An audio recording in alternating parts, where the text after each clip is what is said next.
US strikes did not destroy Iran's nuclear sites. The program is still intact. At best, it has been derailed by just a few months.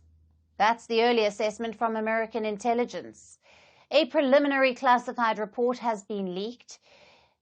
2 facilities are still believed to be intact. This includes Fordow facility. It was the primary target of the US operation. The US used its most powerful bunker buster bomb to take out Fordow. The GBU-57, one GBU-57 bomb weighs over 13,000 kilos. America dropped as many as 12 such bombs on Fordow, but even they couldn't reach deep enough. Fordow has been built 300 feet below the surface of the earth. It seems to have survived the strike. Now, Fordow and Isfahan facilities suffered moderate to severe damage, while Natanz took the worst hit. Now, where does this leave Iran's nuclear program? Can they still build a bomb? Can they fix these sites? And how quickly can they recover? Before the strikes, US intelligence had made an assessment.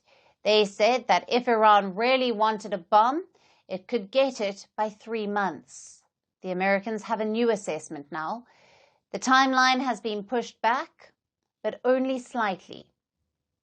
It would now take around 6 months, maybe even less. A big reason for that is the uranium. Iran moved most of its stockpiles before the strike. It could be hidden at undeclared sites. Israeli officials claim Iran could be running small secret enrichment facilities, and that's how they can keep the program alive. Now, what if Iran wants to scale up enrichment? Tehran would still need facilities like Fordow. Now, some news outlets have published an early damage assessment. It doesn't point to anything Iran can't repair. Reports say at Fordow, Iran may need to restore electrical systems and reinstall equipment that was moved before the strike. The main challenge right now is access. The blast sealed off the underground tunnels, but once they manage to get in, it may just be a matter of time before the operations resume. This is embarrassing for Donald Trump. He claimed Iran's nuclear facilities were obliterated, but his own intelligence agency disagrees with that. The strikes may have delayed Iran's progress, but the program is still intact. And far from the total elimination, like Trump would have hoped for, the intelligence leak has struck a nerve. Now, Trump has responded with an all-caps post on social media. He said, and I quote, "The nuclear sites in Iran are completely destroyed." They really don't know. I think Israel is going to be telling us very soon, because Bibi is going to have people involved in that whole situation.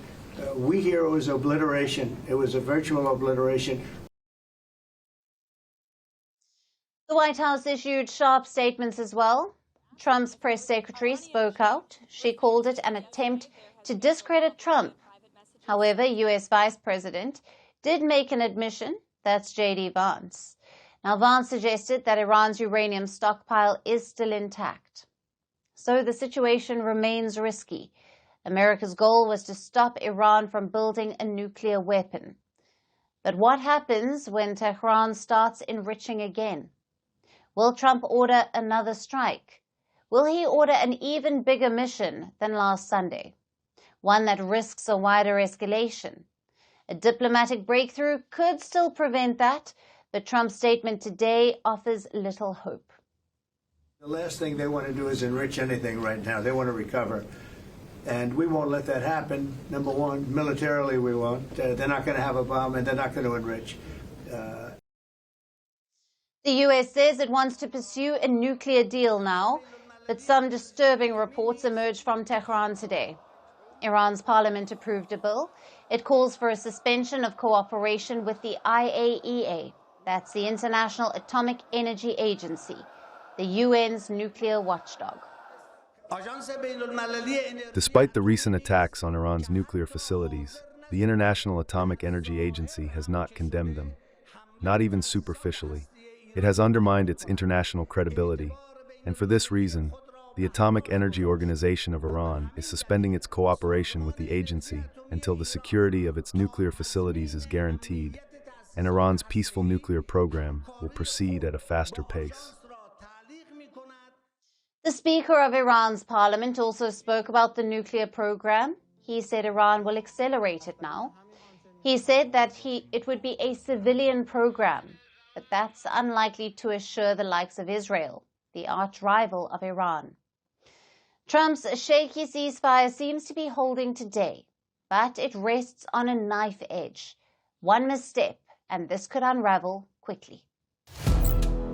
Firstpost now available in 9 languages on YouTube. English, $36 trillion. French, Le FMI, comme German, Geschäftsführenden Direktor, Hindi, $30 trillion kakarjo. Indonesian, Pemerintah tanpa pemeriksaan. Italian, Sekali radikali. Japanese, $4 Portuguese, por causa do próprio balanço patrimonial. Spanish. Beautiful bill. Go to Settings, click on Audio Track and select a language of your choice. Be the first to know what's happening around you in your first language. Firstpost.